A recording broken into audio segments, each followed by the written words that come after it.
Semusim berlalu, namun kau selalu peliharaku. Kasih dan setiamu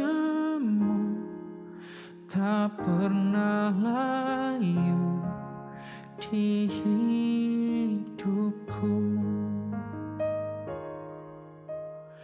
Semusim berlalu, namun kau selalu peliharaku.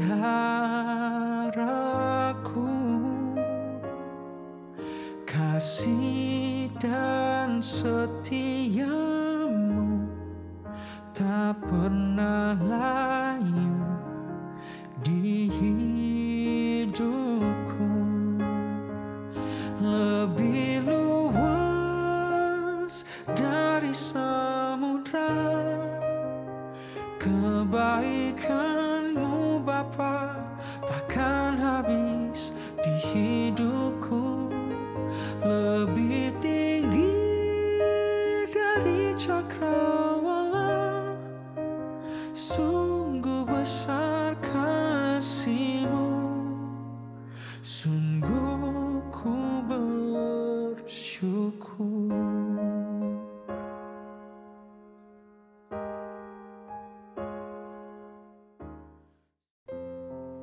Puji nama Tuhan, Shalom Bapak Ibu Saudaraku dimanapun engkau berada. Senang sekali kalau hari ini kita boleh kembali berjumpa dalam keadaan yang sehat dan penuh dengan sukacita.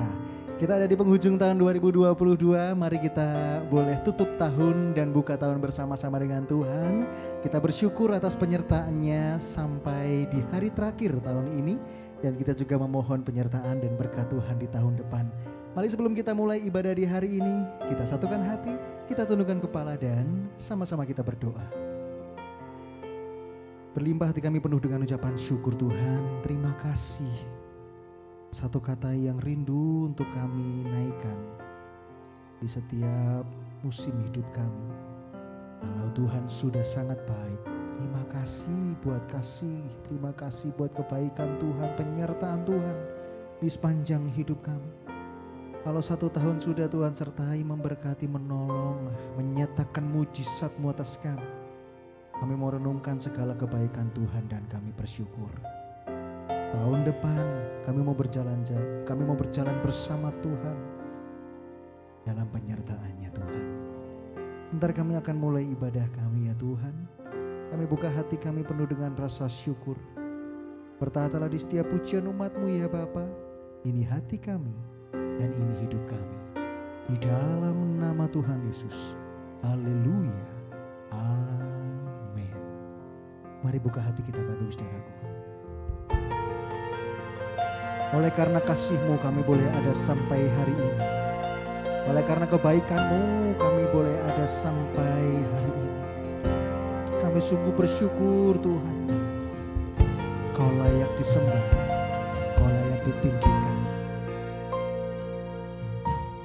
Alam semesta melukiskan kebesaran Tuhan. Bumi dan surga menyanyikan kemuliaan nama-Mu. Hosana,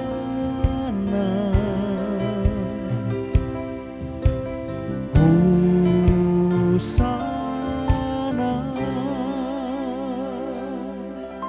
layak dipuji disembah. Kaulah yang bertata, tulus sekarang dan selamanya. Raja atas segala raja, nama-Mu besar termulia. Nama-Mu besar termulia Tuhan. Terima kasih Tuhan. Alam semesta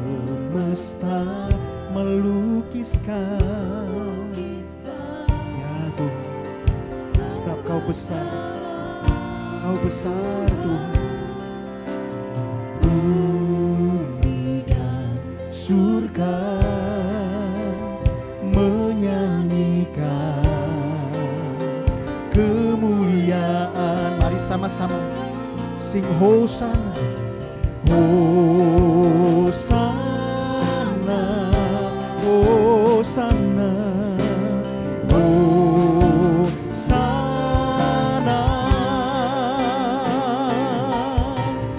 Layak dipuji, disembah, Kaulah yang bertata dulu, sekarang dan selamanya.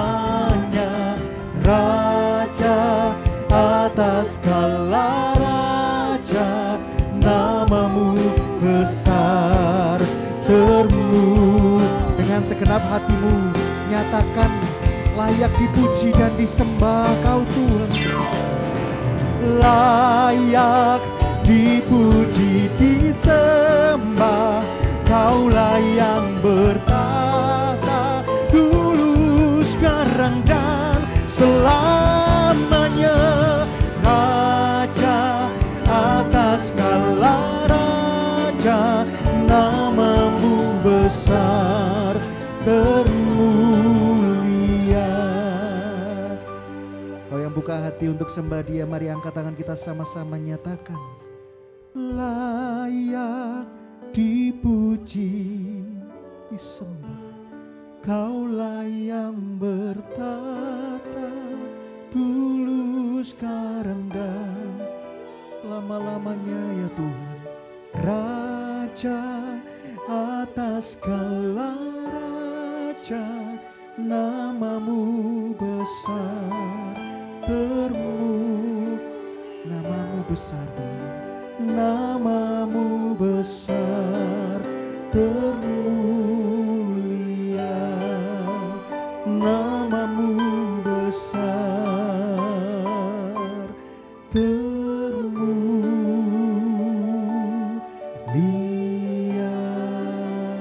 Dimanapun kau berada, berikan sorak-sorai yang terbaik buat Tuhan kita. Kau Raja di atas segala raja, Kau yang layak disembah, ditinggikan, dimuliakan. Mari sama kita buka hati kita sembah Dia Bapak Ibu Saudaraku. Saya yakin dan percaya kuasanya tidak terbatas oleh tempat dan waktu.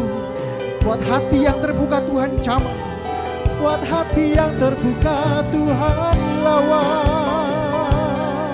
Kami menyembah-Mu, Raja segala raja, Tuhan kami.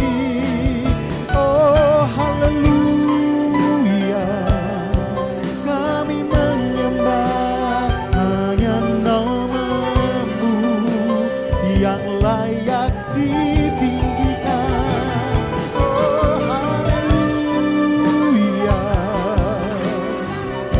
ini hati kami yang menyembah-Mu Tuhan, karena tidak ada pribadi yang layak disembah selain Engkau, Yesus, Yesus Tuhan, Yesus, terima kasih. Oh haleluya, haleluya, namamu ditinggikan, namamu dimuliakan. Limpah hati kami dengan ucapan syukur. Karya-Mu sempurna atas kami Tuhan. Buat hal-hal yang kecil pun Tuhan perhatikan setiap kami. Sampai karya yang terbesar Tuhan sudah kerjakan. Karena Tuhan yang mengasihi setiap kami. Oleh karena itu hati kami Tuhan juga mau setia pada satu-satunya juru selamat yang hidup. Terima kasih Tuhan. Karya-Mu sempurna, ajaib dan mulia, penyertaan-Mu buktikan kasih-Mu kepadaku. Ku agungkan Engkau, Yesus termulia, kasih-Mu terindah. Katakan karya-Mu, karya-Mu sempurna. Tinggi-tinggi angkat tangan kita Bapak Ibu Saudaraku, percaya penyertaan-Mu, buktikan kasih-Mu kepadaku. Ku agungkan Engkau, Yesus termulia, kasih-Mu terindah selamanya. Mari dengan segenap hati angkat tangan kita, lebih sungguh nyatakan bersama.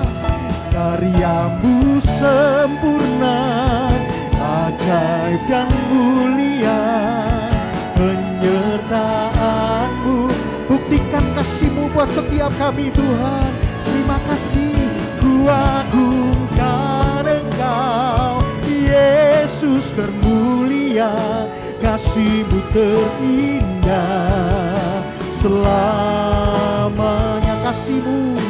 Kasih-Mu terindah selamanya, kasih-Mu terindah selamanya. Umat yang sudah ditebus Tuhan, berikan sorak-sorak yang terbaik buat Tuhan kita. Oh haleluya. Kami bersyukur karya Tuhan sempurna atas kami. Ini hidup kami, ini hati kami. Di dalam nama Tuhan Yesus yang lebih lagi mau memberi yang terbaik buat Tuhan. Katakan bersama, amin. Mari saya undang kita semua boleh bangkit berdiri Bapak Ibu Saudaraku. Mari kita pujikan dengan lebih sukacita lagi. Di tahun depan jalan bersama-sama dengan Tuhan penuh dengan sukacita. Amin. Mari jadikan pujian ini doa kita sama-sama Bapak Ibu Saudaraku. Tahun depan jalan serta dengan Yesus. Jalan serta Yesus, jalan sertanya setiap hari. Amin. Jalan serta Yesus, serta Yesus. Sekali lagi Bapak Ibu Saudaraku.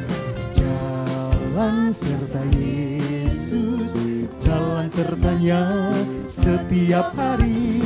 Jalan serta Yesus, serta Yesus. Jalan dalam suka, jalan dalam suka, jalan dalam duka, jalan sertanya setiap hari.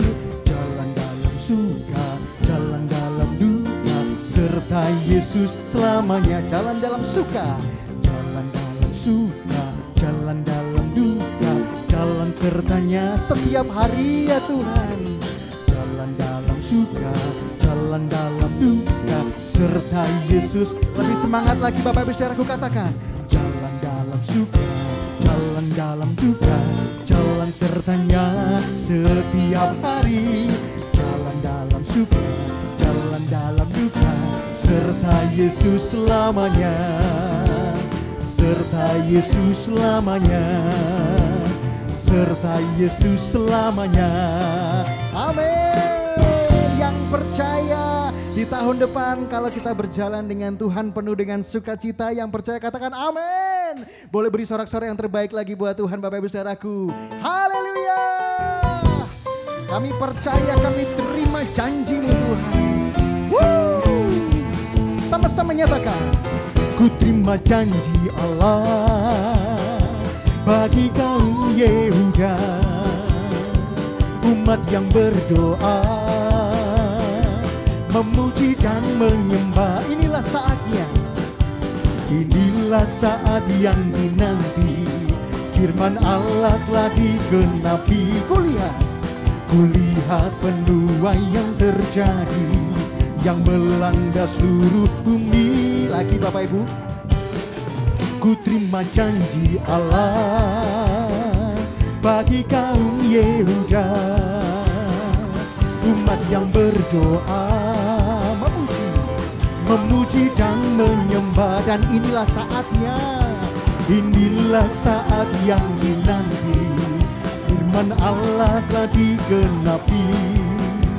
Kulihat penuai yang terjadi, yang melanda seluruh bumi. Tuhan memberiku kegirangan dan sukacita melimpah. Minyak yang baru dicurahkan, haleluya ku bersorak. Tuhan memberiku kegirangan dan sukacita melimpah.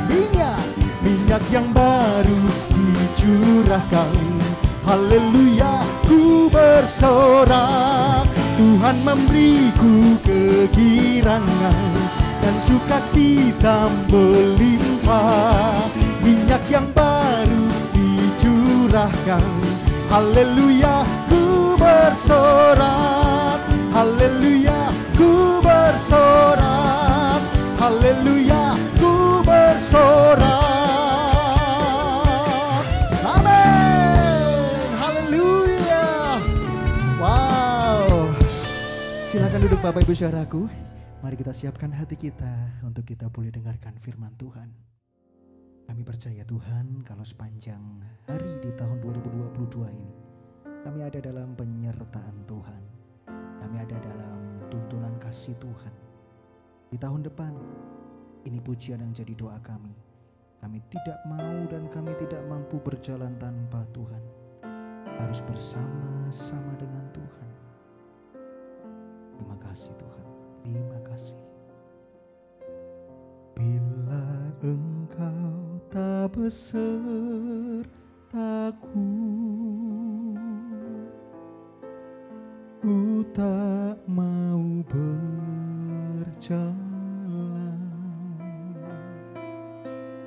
Ku perlu Tuhan, pimpin langkahku dengan kasih karunia-Mu.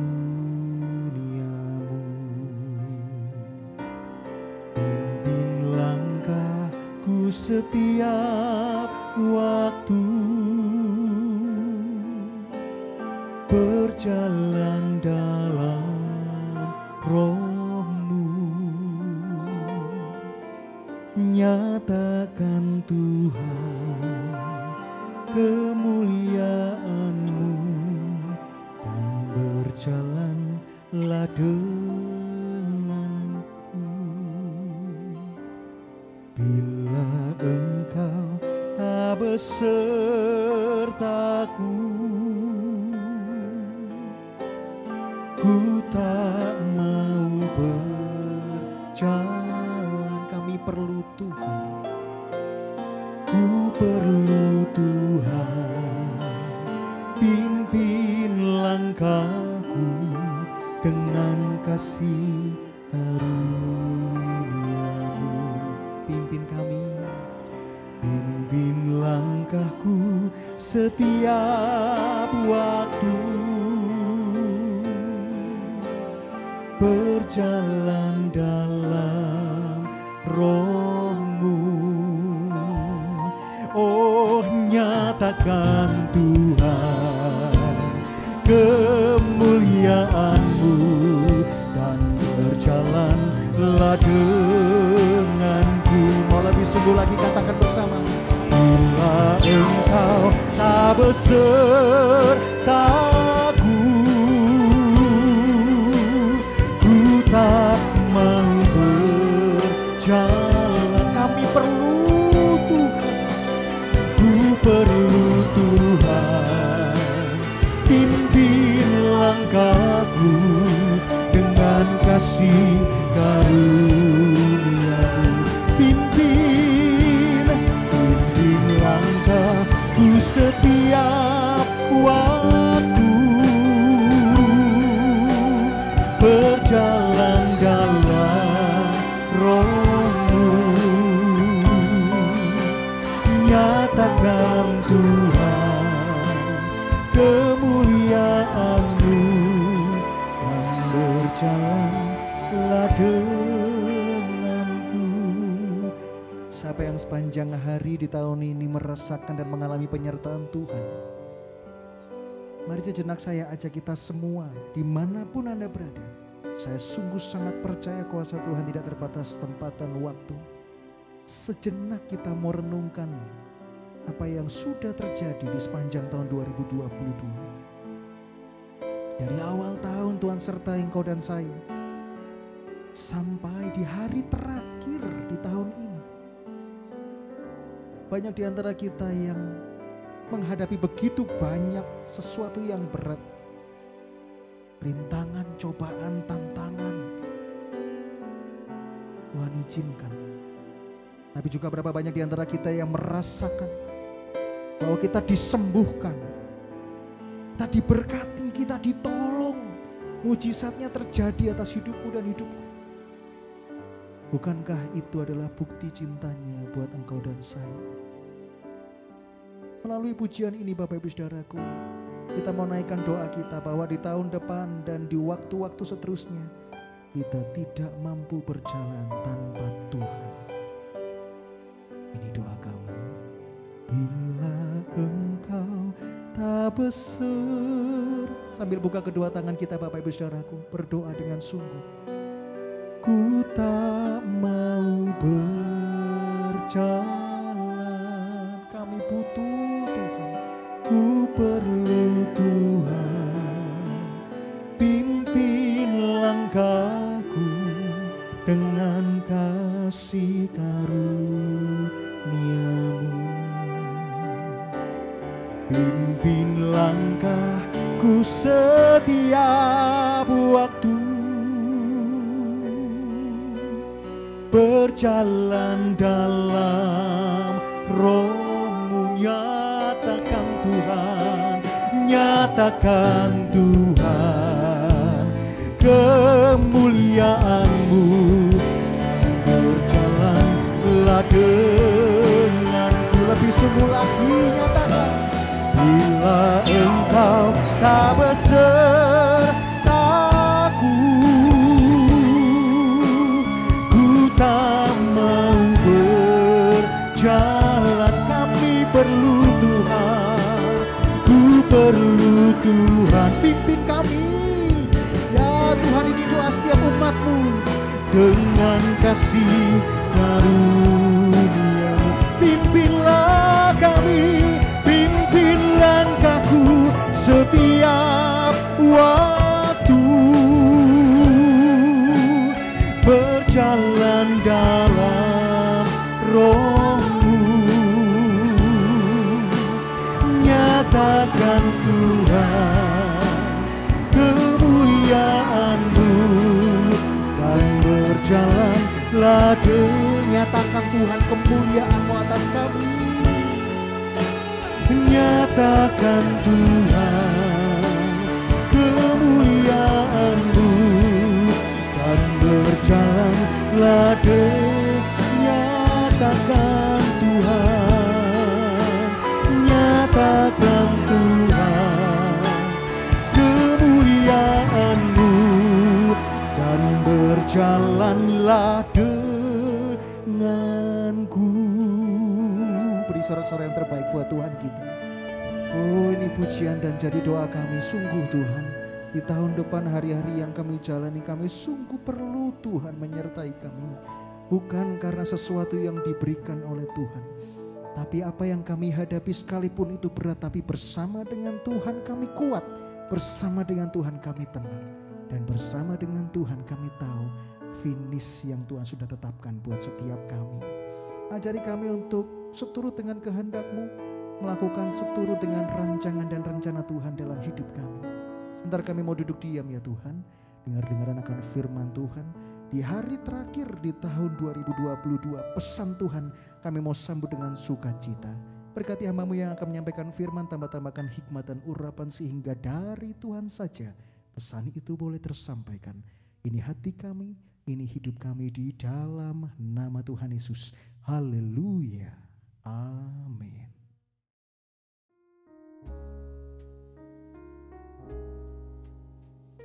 Shalom jemaat Tuhan, salam damai sejahtera bagi setiap Bapak Ibu Saudara-saudari, dimanapun Bapak Ibu Saudara-saudari berada mengikuti ibadah tutup tahun pada hari ini, di hari Sabtu tanggal 31 Desember 2022. Saya berdoa supaya setiap dari kita senantiasa ada dalam keadaan baik, sehat, dan dalam perlindungan tangan Tuhan yang sempurna.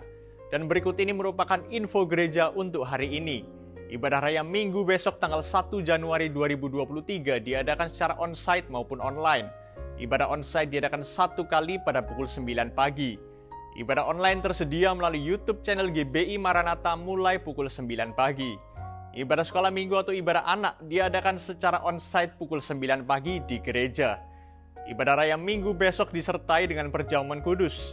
Bagi Bapak Ibu Saudara-saudari yang mengikuti ibadah secara online dapat mempersiapkan secara mandiri roti dan anggur yang akan kita makan dan minum pada saat mengikuti sakramen perjamuan kudus nanti. Ibadah doa malam diadakan pada hari Jumat pukul 7 malam secara online melalui aplikasi Zoom. Bagi Bapak Ibu Saudara-saudari yang membutuhkan link untuk mengikuti ibadah doa malam dapat menghubungi sekretariat atau melalui WhatsApp ke nomor yang tertera pada layar. Ibadah wanita diadakan pada hari Sabtu 7 Januari 2023 pukul 10 pagi secara onsite di gereja. Bapak Ibu bisa mendapatkan update terbaru mengenai info gereja melalui akun sosial media GBI Maranatha yang terdapat di dalam Instagram, Facebook, dan juga YouTube channel GBI Maranatha. Bagi Bapak Ibu Saudara-saudari yang rindu untuk memberikan persembahan, baik itu persembahan umum, persepuluhan, persembahan diakonia maupun persembahan gedung, Bapak Ibu bisa memberi melalui transfer ke nomor rekening yang tertera pada layar.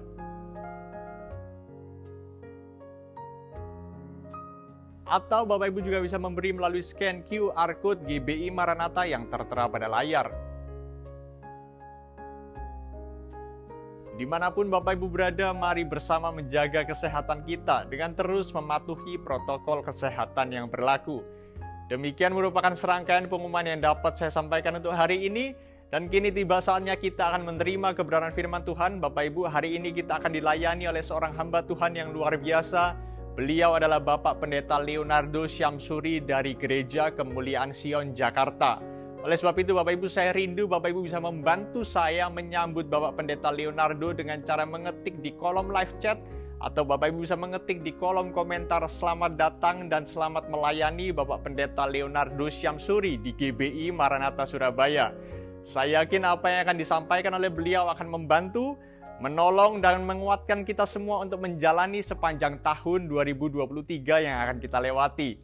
Oleh sebab itu Bapak Ibu, mari bersama siapkan hati pikiran kita dan mari bersama-sama kita sambut dari Gereja Kemuliaan Sion Jakarta, Bapak Pendeta Leonardo Syamsuri.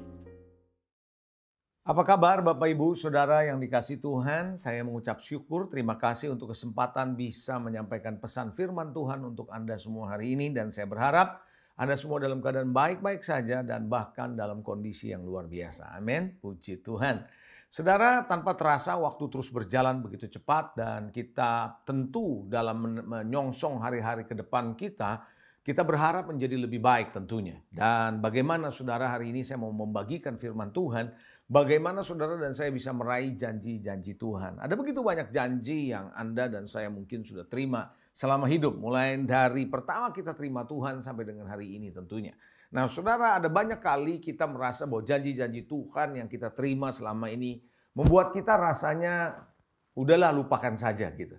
Seolah-olah nggak mungkin bisa terjadi dalam hidup ini. Melihat kondisi kita, melihat keadaan kita, melihat situasi dunia yang ada. Jadi seolah-olah kita merasa bahwa itu janji, hanya janji lah, nggak mungkin bisa kita genapi dan sebagainya.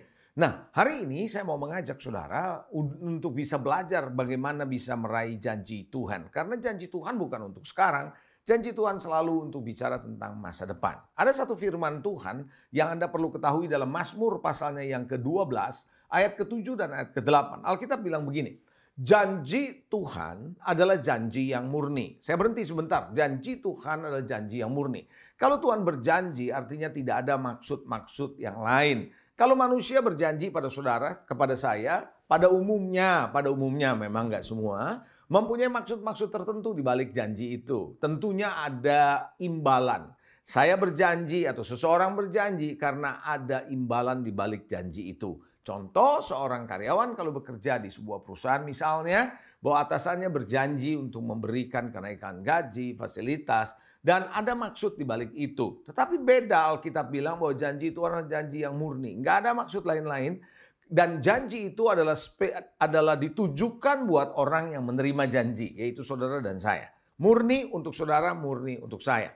Bagaikan perak kata Alkitab yang teruji 7 kali dimurnikan dalam dapur peleburan di tanah. Jadi betul-betul murni sudah teruji. Jadi janji Tuhan teruji. Yes, janji Tuhan teruji. Dari waktu ke waktu, dari masa ke masa sampai dengan saat ini. Ayat ke-8, engkau Tuhan yang akan menggenapinya. Jadi kalau dia yang berjanji, dia juga yang akan menggenapi. Bukan saudara, bukan saya. Ada banyak orang ketika menerima janji Tuhan menjadi frustrasi. Kenapa? Karena mencoba untuk menggenapi janji Tuhan, yang berjanji itu Tuhan. Tapi kita yang berusaha untuk menggenapinya. Nah, kita tidak akan pernah bisa tahu bagaimana janji Tuhan itu digenapi, dan kita mencoba menggenapinya pakai kekuatan kita sendiri. Itu yang bikin kita frustrasi. Tapi kalau dia yang berjanji, dia yang menggenapi, maka dia tahu bagaimana mempersiapkan situasi, keadaan, ataupun kondisi kita supaya janji itu bisa genap dalam hidup kita. Saya ulangi ayat ke-8. Engkau Tuhan yang akan menepatinya, engkau akan menjaga kami senantiasa terhadap angkatan ini. Jadi hari ini saya mau ajak saudara, yuk kita belajar, serahkan kalau dia berjanji, dia yang akan memberikan dan menggenapi. Tugas kita hanya mempercayai, menaati, berjalan dalam rencana Tuhan, Tuhan akan genapi. Hal yang sama terjadi pada Yusuf, bukan? Tuhan berjanji pada Yusuf, Yusuf tidak mencoba untuk menggenapinya.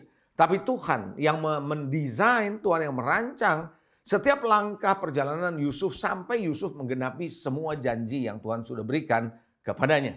Oleh karena itu saudara yang dikasihi, saya mau ajak saudara juga melihat satu firman Tuhan dalam Kejadian 15 ayat 1 sampai dengan ayat yang ke-6. Cerita tentang seorang yang bernama Abraham yang menerima janji Tuhan, tapi kok nggak kunjung tiba gitu. Di usia yang sudah semakin tua, istri sudah semakin nggak mungkin punya anak karena sudah menopause, sudah tertutup rahimnya. Tapi mari kita melihat firman Tuhan saudara dalam Kejadian 15 ayat 1 sampai dengan ayatnya yang ke-6. Kemudian datanglah firman Tuhan kepada Abram dalam suatu penglihatan. Apa firmannya? Jangan takut Abram, katanya. Akulah perisaimu, upahmu akan sangat besar. Tuhan sedang membawa si Abram ini untuk melihat Tuhan lebih daripada janjinya.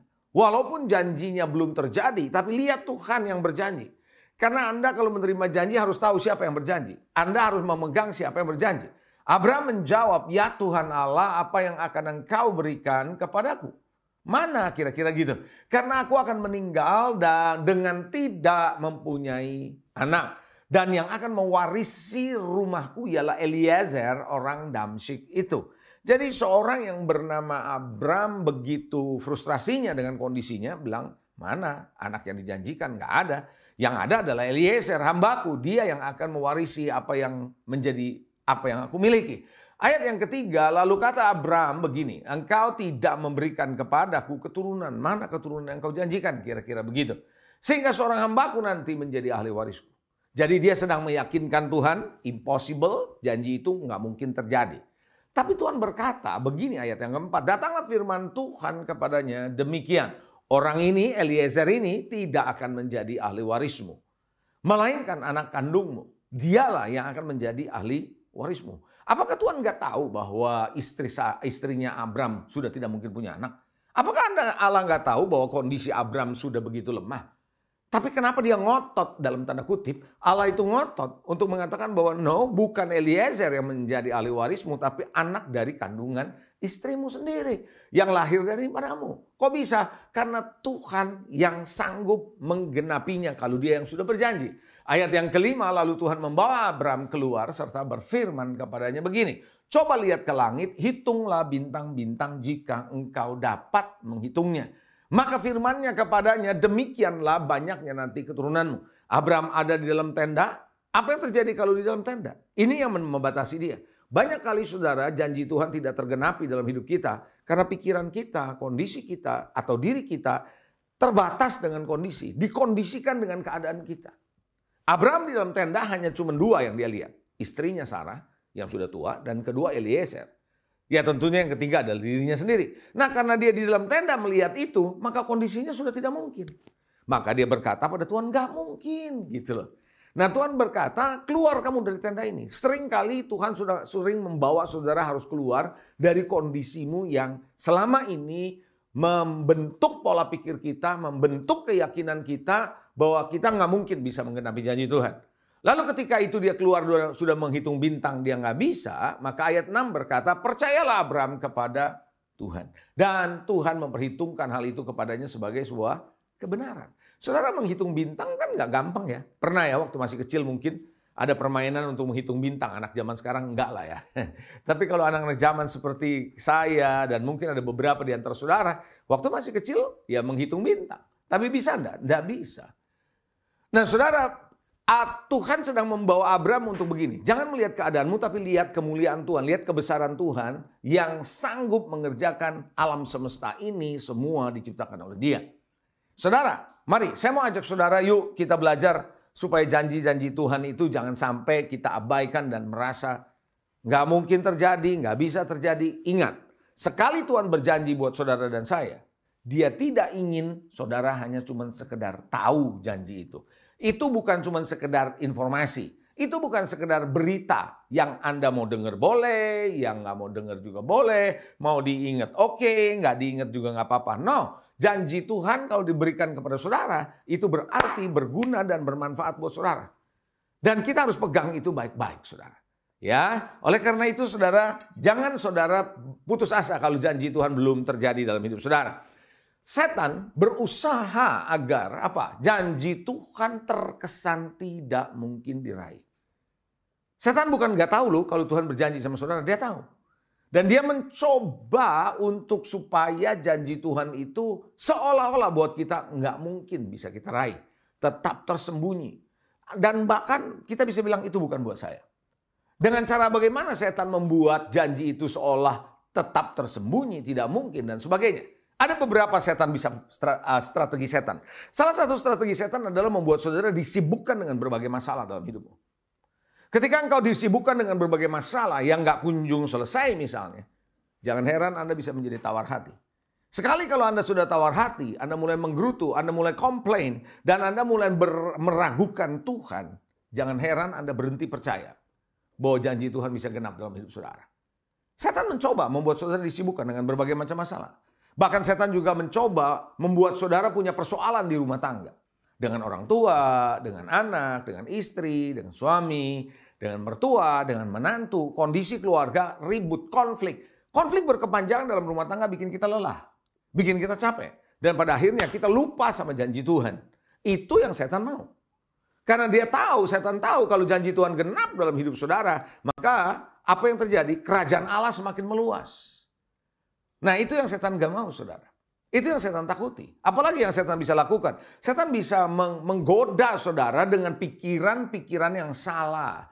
Cara berpikir yang keliru saudara. Sehingga dengan demikian Anda terkontaminasi dalam cara berpikirmu. Ketika cara berpikirmu salah maka setiap janji Tuhan, firman Tuhan yang Anda dengar tidak akan bisa menyatakan dirinya atau mewujudkan. Firman itu tidak bisa menghasilkan buah, tidak bisa berkuasa. Kenapa? Pikiran kita menghambatnya. Setan juga bisa membuat latar masa lalu saudara. Masa lalu yang pernah Anda kecewa, dikecewakan, marah, dan sebagainya. Masa lalu saudara dibangkitkan kembali. Ketika itu dibangkitkan, diingatkan kembali kepada saudara, kita bisa putus asa. Kita akan bilang, saya rasanya udah gak mungkin dah, tidak berdaya, dan seterusnya. Setan itu selalu mengingatkan masa lalu saudara dan saya. Tapi ingat, saya suka bercanda begini. Kalau setan mengingatkan masa lalu saudara, ingatkan sama setan tentang masa depannya. Masa depannya adalah masa depan yang akan ada di neraka tentunya. Nah saudara, itulah sebabnya kenapa kita perlu belajar hari ini. Apa karakteristik dari janji-janji Tuhan? Banyak orang tidak bisa melewati atau menerima janji Tuhan karena nggak mengerti karakteristik janji Tuhan. Setiap janji Tuhan ada unsur tertentu yang Anda perlu tahu supaya Anda ngerti. Oh, kalau janji Tuhan itu ada unsur ini, unsur itu. Sehingga Anda tidak hanya sekedar dengar begitu saja. Mari kita melihat. Ada apa saja?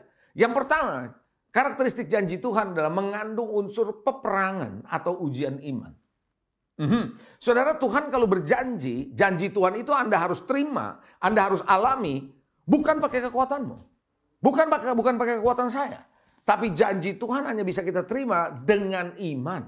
Nah, iman, makin besar janji Tuhan yang kita akan terima, makin besar iman yang perlu kita miliki. Betul nggak saudara? Anda setuju dengan itu? Yang setuju sama saya boleh katakan amin. Nah, saudara, iman yang besar ini membutuhkan latihan. Nggak akan saudara iman akan bertumbuh kalau tanpa latihan. Nah, latihan ini bukan cuma terjadi di gereja saat Anda dengar firman, tidak. Tapi latihan iman terjadi dalam keseharian saudara. Saat Anda menghadapi tantangan, saat Anda menghadapi kesulitan, saat Anda mengalami tekanan, saat Anda mengalami begitu banyak penderitaan, apakah iman saudara tetap percaya sama Tuhan? Daud berkata, di saat aku takut, aku ini percaya kepadamu. Ada latihan iman. Di dalam ayatnya firman Tuhan kita baca saudara, di dalam 1 Timotius 1 ayat 18, tugas ini kuberikan kepadamu, Timotius, anakku. Apa kata Paulus? Sesuai dengan apa yang telah dinubuatkan tentang dirimu. Apa yang sudah disampaikan lewat nubuat. Apa yang sudah dijanjikan oleh Tuhan lewat nubuat. Supaya dikuatkan oleh nubuat itu. Engkau memperjuangkan perjuangan yang baik. Dalam bahasa Indonesia, memperjuangkan perjuangan yang baik. Dalam bahasa Inggrisnya, you may wage the good warfare. Artinya Tuhan bilang, pakai yang namanya janji Tuhan ini atau nubuatan ini sebagai senjata peperangan. Dengan iman dan hati nurani yang murni. 1 Timotius 1 ayat 18 tadi. Itulah sebabnya kenapa saudara, Tuhan itu melatih iman saudara. Sebelum Daud jadi raja, dia harus menghadapi singa. Dia harus menghadapi beruang. Dia harus menghadapi Goliat. Supaya apa? Latihan iman itu terus bertumbuh. Bisa katakan amin saudara? Iya. Itu sebabnya kenapa kalau Anda sedang mengalami latihan oleh Tuhan, iman saudara dilatih. Bersyukur berarti Tuhan sedang membuat saudara punya iman bertumbuh. Untuk apa? Untuk bisa menerima janji-janji Tuhan yang besar buat saudara, buat saya. Yang setuju sama saya katakan amin. Nah, ini adalah unsur pertama yang sering dilupakan, adanya latihan iman. Saudara, otot saudara tidak akan pernah bertumbuh kalau Anda nggak pernah latihan di gym. Betul nggak? Nggak pernah latihan angkat beban, ya mana mungkin otot itu bisa bertumbuh. Otak tidak mungkin bertumbuh dengan baik kalau nggak pernah dilatih. Setuju saudara? Iya. Yang kedua, unsur apa lagi? Kalau di dalam janji Tuhan itu yang kedua, mengandung unsur masa depan. Karena janji Tuhan itu bukan cuma untuk sekarang, tetapi untuk masa yang akan datang. Makanya Alkitab berkata dalam Yeremia 29 ayat yang ke-11 bilang apa? Sebab aku ini mengetahui rancangan-rancangan apa yang ada padaku mengenai kamu. Jadi Tuhan tahu rancangan-rancangan Tuhan atas saudara dan atas saya. Demikian firman Tuhan. Yaitu apa? Rancangan damai sejahtera. Dan bukan rancangan kecelakaan. Untuk apa? Memberikan kepada saudara, kepada saya, memberikan kepadamu hari depan yang penuh harapan. Coba katakan sama saya begini, hari depan yang penuh dengan harapan. Amin. Saudara, jadi kalau Tuhan berjanji selalu bicara ke depan. Anda setuju nggak dengan pernyataan saya ini? Bahwa tidak pernah Anda ketemukan masa depan di masa lalu. Saya ulangi, tidak pernah Anda bisa menemukan masa depan saudara di masa lalu. Kalau mau melihat masa depan, Anda harus melihat ke depan, bukan ke belakang. Itu sebabnya kenapa saudara, janji Tuhan selalu membawa saudara ke depan. Jadi sekarang ini, kalau lihat kondisi saudara, ngelihat keadaan saudara, kayaknya janji itu bukan buat saudara, bukan buat saya. Ketika Daud dijanjikan dan diurapi oleh Samuel untuk menjadi raja menggantikan Saul, saudara, keadaannya nggak mungkin. Orang dia hanya masih kecil, menggembalakan beberapa ekor domba. Mana mungkin, saudara? Lihat Yusuf, mana mungkin di usia 17 tahun bisa menjadi seorang yang hebat dan ditinggikan di Mesir? Nggak mungkin. Tuhan itu memproyeksikan saudara ke depan. Dia tidak melihat keadaan saudara saat sekarang, tapi dia akan melihat ke depan. Waktu Tuhan berjanji pada saya, di usia saya masih teenager, masih belasan saudara. Belum 20, Tuhan berjanji buat saya untuk bisa menyampaikan firman Tuhan. Kalau lihat keadaan saya dulu, nggak mungkin. Kenapa? Keluarga saya bukan Kristen kok. Dan saya juga nggak pernah sekolah Alkitab, saya nggak suka. Saya sekolah Kristen, tapi saya nggak suka itu pelajaran-pelajaran agama. Tapi kenapa Tuhan berjanji bahwa engkau akan menyampaikan firman-Ku? Kenapa? Tuhan melihat kondisi saya bukan di waktu usia saya belasan tahun, tapi dia melihat bagaimana progres pertumbuhan saya sampai hari ini. Kalau saya nggak percaya dengan janji Tuhan itu, nggak mungkin saya sekarang berdiri di depan saudara untuk menyampaikan firman Allah. Karena janji Tuhan selalu menyangkut masa depan. Bisa katakan amin. Yang ketiga, janji Tuhan itu mengandung unsur pembentukan karakter. Gini, kalau saudara terima janji Tuhan, tapi karakter kita nggak beres saudara, maka setiap janji Tuhan akan rusak karena karakter kita. Bangsa Israel dijanjikan lepas dari perbudakan Mesir. Dijanjikan lepas dari segala kesengsaraan penderitaan Mesir. Dan Tuhan berjanji akan memberikan satu negeri yang penuh dengan susu dan madu tanpa perbudakan. Suatu keadaan yang luar biasa bagaikan langit dan bumi. Berbeda jauh. Tapi di tengah-tengah perjalanan karakter mereka harus dibentuk. Melalui proses perjalanan padang gurun. Itulah sebabnya kenapa proses pembentukan karakter setiap orang percaya. Kalau mau melihat janji Tuhan digenapi, Anda nggak boleh lari dari proses itu. Anda harus lewati proses itu. Ulangan 8 ayat yang kedua, firman Tuhan bilang apa? Alkitab bilang begini, ingatlah kepada seluruh perjalanan yang kau lakukan atas kehendak Tuhan. Ini menarik ayat ini. Jadi perjalanan bangsa Israel itu adalah atas kehendak Tuhan, Allahmu. Di mana? Di padang gurun selama 40 tahun. Jadi perjalanan bangsa Israel 40 tahun di padang gurun, itu kehendak Allah loh. Dengan maksud apa? Merendahkan hatimu. Dan mencobai engkau untuk mengetahui apa yang ada dalam hatimu. Jadi kadang-kadang Tuhan itu mengizinkan saudara dan saya melewati situasi sulit. Hanya mau melihat hati kita kemana sih? Kecondongan hati kita itu seperti apa? Nah saudara, dalam mendidik anak-anak saya juga sama. Dalam hal melihat pertumbuhan para pelayan Tuhan, jemaat Tuhan.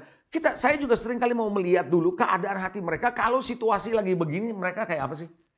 Karena hati itu menentukan. Yakni apakah kau berpegang pada perintahnya atau tidak. Firman Tuhan bilang begitu. Jadi Tuhan membawa bangsa Israel melewati padang gurun atas kehendaknya nih 40 tahun untuk menguji hatinya. Supaya hati mereka itu direndahkan oleh Tuhan dan tahu mau kemana hati ini. Ternyata mereka bersungut-sungut sebagian besar. Itu sebabnya saudara mereka banyak yang mati di padang gurun. Nggak menerima janji Tuhan itu. Bapak ibu saudara, pastikan karakter saudara ngalamin proses pembentukan Tuhan. Kalau Anda ngerti ini, maka Anda nggak akan menjadi frustrasi, menjadi putus asa. Nah, mari kita melihat bagaimana caranya saudara dan saya bisa meraih janji Tuhan di bagian terakhir dari khotbah saya ini. Anda siap? Oke. Yang pertama, bagaimana Anda bisa meraih janji Tuhan? Tetap terus berharap dan bersemangat. Coba bilang, terus berharap. Terus bersemangat. Yes. Berharap, bersemangat, dan tidak putus asa dan tidak mengeluh. Saudara gini, dalam menghadapi penantian, kita ini harus menjadi orang yang bukan cuma sabar, tapi harus tentu punya pengharapan sama Tuhan. Saudara tetap berharap bahwa Dia akan menggenapi janji itu. Karena Tuhan sudah bilang tadi dalam Mazmur 12, bahwa Dia yang berjanji, Dia yang akan menggenapi, bukan? Kita berharap kepada Dia dan harus tetap semangat. Kenapa? Karena ketika kita putus asa, kita tidak akan pernah sanggup melewati hari demi hari dan kita tidak akan melihat janji Tuhan itu menjadi genap dalam hidup kita. Saudara, pengharapan yang dari Tuhan adalah sesuatu yang belum kita lihat. Tapi Alkitab berkata bahwa iman adalah dasar dari segala sesuatu yang kita harapkan. Jadi waktu kita berharap, waktu kita semangat, bukan karena kita yang bisa, tapi iman. Percaya kepada Tuhan. Jadi terus berharap, terus semangat. Coba katakan, berharap. Yes.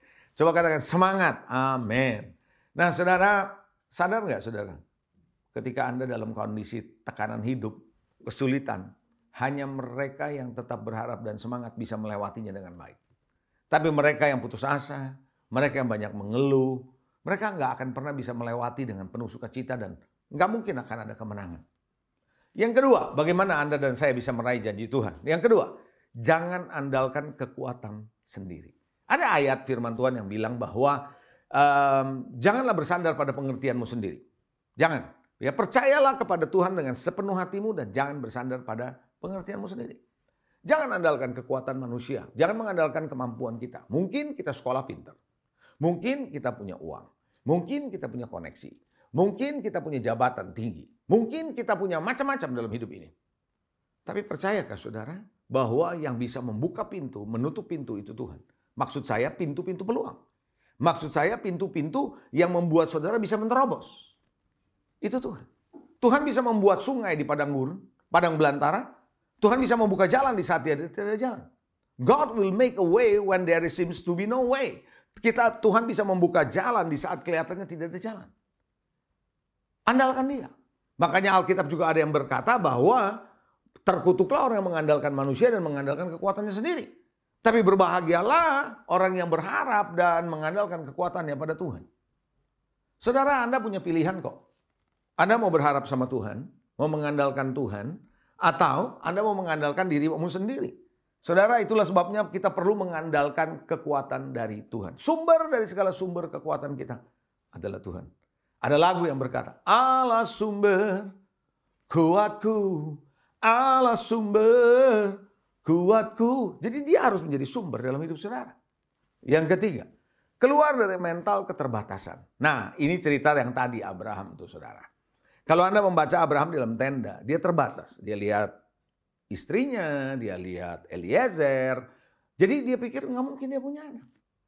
Saudara, saya tidak tahu Anda lagi ada duduk di ruangan apa. Kalau Anda dalam duduk di sebuah ruangan, Anda hanya bisa melihat apa yang ada di ruangan saudara saja. Anda nggak bisa lihat yang di luar ruangan saudara. Misalnya mobil, motor di luar ruangan saudara. Bukan berarti nggak ada kan? Ada sebenarnya. Tapi karena kita di dalam ruangan, kita tidak melihat itu. Untuk bisa melihat ada mobil, untuk bisa melihat ada motor, kita harus keluar dari ruangan itu. Nah, kadang-kadang keterbatasan kita, yang membatasi kita, yang membutakan mata kita, yang membuat kita tidak melihat janji-janji Tuhan, yang tidak melihat apa yang Tuhan sedang kerjakan di luar sana. Tuhan sedang setting kalau bahasanya, men-set up apa yang di luar yang kita nggak lihat. Tapi makin kita membatasi diri, makin kita bilang saya nggak mungkin, makin kita bilang saya nggak bisa, makin kita terbatas. Tahukah saudara apa yang terjadi ketika Gideon merasa dia tidak berdaya? Dia disembunyikan di tempat pemerahan anggur. Sementara musuh orang Midian datang menjarah hasil panen dari orang-orang Israel. Dia tidak mampu. Dia ada di dalam goa. Sampai malaikat datang kepada dia berkata, kamu adalah pahlawan gagah perkasa. Dan ketika Gideon keluar dari goa itu dan Tuhan mengurapi dia, herannya tentara datang kepada dia. 32.000 tentara. Walaupun pada akhirnya mengalami penyisihan, penyeleksian dari Tuhan, hanya cuma 300 tentara yang ikut Gideon. Tapi 300 tentara bersama dengan Gideon berperang melawan bangsa Midian, mereka menang. Terjadi kemenangan, terjadi kelepasan. Kenapa? Karena mau melangkah ke luar. Apa yang keterbatasan saudara hari ini? Saudara ingat baik-baik satu hal. Bukan karena saudara bisa, bukan karena saudara punya uang, bukan karena saudara punya sumber-sumber daya, tidak. Bukan karena itu. Tapi apa yang ada padamu, kerjakan aja bersama Tuhan. Ingat, ketika Tuhan bilang sama murid-murid begini, kasih makan nih sama orang ini, 5.000 orang, ingat itu saudara ceritain. Murid-murid bilang begini, mau kasih apa? Uang 200 dinar nggak akan cukup untuk orang ini, gitu loh. Mana bisa sih? Terbatas. Padahal jawabannya ada pada Tuhan. Lalu singkat cerita, ketemulah ada seorang anak kecil yang membawa makanannya, 5 roti 2 ikan. Dia bilang, Tuhan, nih ada 5 roti 2 ikan. Sampai di situ masih oke. Tapi lanjutannya dia bilang, apa artinya ini semua? Nggak ada artinya dengan jumlah 5 roti 2 ikan. Tapi Tuhan bilang, bawa itu 5 roti 2 ikan ke tangan dia. Saat Tuhan mengucap syukur, memecah-mecahkan roti, memecahkan ikan, seluruh 5.000 orang, baru orang dewasa laki-laki loh, belum perempuan, belum anak-anak. Mereka makan sampai kenyang. Sisa 12 bakul penuh. Jangan biarkan diri Anda ada dalam keterbatasan. Percayalah janji Tuhan lebih besar dari kondisimu. Yang keempat, yang berikutnya. Berfokus saudara, Anda harus belajar fokus kepada Tuhan. Bukan pada keadaanmu. Tahu nggak saudara, makin Anda fokus pada keadaan, makin menakutkan. Oh iya, kalau Anda tahu ada begitu banyak prediksi-prediksi tahun-tahun ke depan adalah tahun yang menyulitkan. Kalau kita terus melihat fokus keadaan itu, kita jadi takut, kita jadi khawatir, kita jadi cemas. Saudara ketika takut, khawatir, cemas, ya, lalu kemudian jadi kita tertekan menguasai hidup kita. Percayalah, kekuatan kita hilang. Semangat kita akan hilang, semakin lemah. Jangan biarkan situasi saudara ditelan oleh keadaanmu. Tahukah saudara ketika ada seorang yang sudah 38 tahun lumpuh di tepi kolam Bethesda.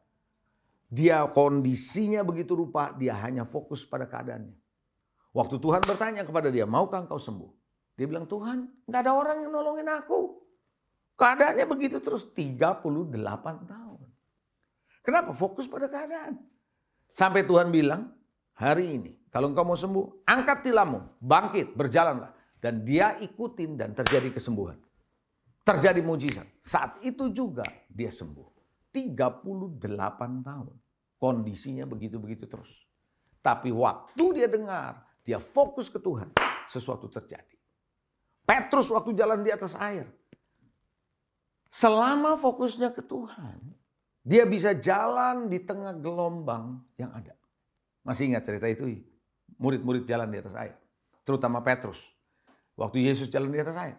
Tapi apa yang terjadi ketika Petrus merasakan tiupan angin di sekitarnya? Fokusnya mulai beralih. Dari Tuhan ke gelombang dan ke tiupan angin. Alkitab mencatat dia segera tenggelam. Dan dia berteriak, Tuhan tolong. Dan Tuhan memegang tangannya dan menarik dia. Saudara, janji Tuhan tidaklah sulit untuk kita bisa lihat, kita genapi. Tapi persoalannya, apakah Anda mengerti karakteristik janji Tuhan? Apakah Anda tahu bagaimana janji Tuhan itu bisa digenapi dalam hidup saudara? Saya memberikan 4 poin bagaimana meraih janji Tuhan. Renungkan baik-baik. Dengarkan kembali firman Tuhan ini dalam hidup saudara. Maka engkau akan lihat. Tahun-tahun ke depan, bulan-bulan ke depan, hari-hari ke depan saudara. Anda akan melihat penyertaan Tuhan makin nyata dalam hidupmu. Sehingga engkau tidak akan berkata, nggak mungkin terjadi. Tapi yang Anda bilang, saya percaya, saya berharap, saya tetap semangat bahwa janji itu pasti genap. Sebab dia yang berjanji, dia yang menggenapinya. Bisa katakan amin? Puji Tuhan. Mari, saya mau berdoa buat saudara. Tuhan, terima kasih untuk kebenaran firman-Mu yang Kau barusan sampaikan. Dan aku percaya, biar setiap kebenaran firman yang barusan dilepaskan, membuat kami semua sadar bahwa apa yang Tuhan janjikan, Tuhan sendiri yang akan menggenapinya. Bawa setiap kami umat-Mu Tuhan untuk tetap percaya, untuk tetap berharap, untuk tetap fokus, untuk tidak melihat ke kanan dan ke kiri. Dan tetap semangat, tetap tidak putus asa. Dan selalu percaya penuh bahwa Allah pegang kendali dalam hidup ini. Kami serahkan jemaat-Mu ke dalam tangan-Mu. Dalam berkat nama Yesus kami berdoa. Yang percaya katakan, amin. Bapak Ibu jemaat yang dikasihi oleh Tuhan, saya undang kita semua boleh bangkit berdiri. Mari kita tutup ibadah di hari ini. Kita memohon berkat dari Tuhan. Sama-sama dengan segenap hatimu nyatakan. Kiranya Engkau memberkati aku berlimpah-limpah dan memperluas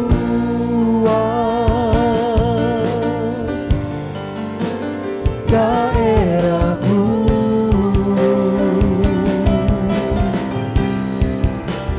dan kiranya tangan-Mu menyertai aku dan melindungi aku daripada malapetaka, sehingga kesakitan tidak menimpa aku. Sekali lagi dengan segenap hatimu nyatakan bersama. Kiranya Engkau memberkati aku berlimpah-limpah dan memperluas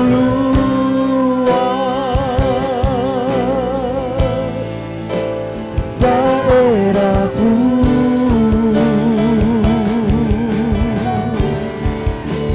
dan kiranya tangan-Mu menyertai aku dan melindungi aku daripada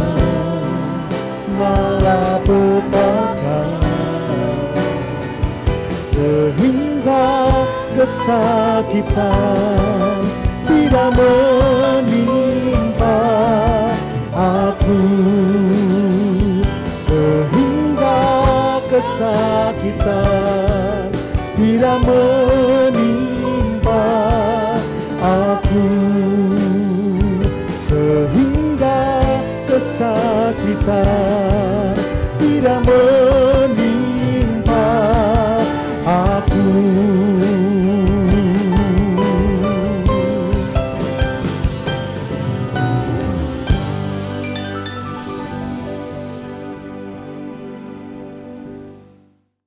Saudara-saudara, hari ini kita sebentar akan mengakhiri dan akan meninggalkan tahun 2022. Tahun yang berat, tapi disertai Tuhan kita berhasil. Dan kita percaya pada tahun yang akan datang, Tuhan pasti menyertai kita. Mari sama-sama saya ajak saudara bangkit berdiri dan kita akan sama-sama menerima berkat Tuhan, berkat tutup tahun. Semuanya sungguh-sungguh, sebab Tuhan akan memberkati dan mengunci berkat itu dalam hidup saudara. Mari kita berdoa. Tuhan Yesus, kami bersyukur, sebab mulai tanggal 1 Januari sampai hari ini, Tuhan sudah menyertai. Dan kami percaya berkat-Mu itu ajaib dan Engkau akan terus melanjutkan kasih setiamu. Kami memandang ke depan, sesungguhnya masa depan itu ada. Kami memandang ke depan, pengharapan di dalam Tuhan tidak sia-sia. Orang yang mengandalkan dan mengharapkan Tuhan pasti diberkati, pasti memperoleh kemurahan, pasti mendapatkan penyertaan Tuhan. Sekarang sidang jemaat yang dikasihi Tuhan, aku mengangkat tanganku kepada Tuhan, supaya kepadamu dicurahkan berkat. Dalam nama Tuhan Yesus Kristus, aku melepaskan berkat turun atasmu, diberkati hidupmu, diberkati keluargamu, diberkati pekerjaanmu. Apa yang kau kerjakan dibuat Tuhan berhasil. Pada tahun ini sudah berakhir, tapi berkat yang kau peroleh akan menjadi milikmu selama-lamanya. Sebab Tuhan memberkati. Dalam nama Tuhan Yesus Kristus, semua berkat yang kau terima hari ini menjadi milikmu dan menjadi kesukaanmu. Apa yang kurang akan ditambahkan kepadamu. Dan sukacita, damai sejahtera yang turun dari sorga memenuhi hati dan pikiranmu. Di dalam nama Bapa, Putra, dan Roh Kudus. Dalam nama Tuhan Yesus. Sama-sama katakan, amin. Amin. Tuhan Yesus memberkati.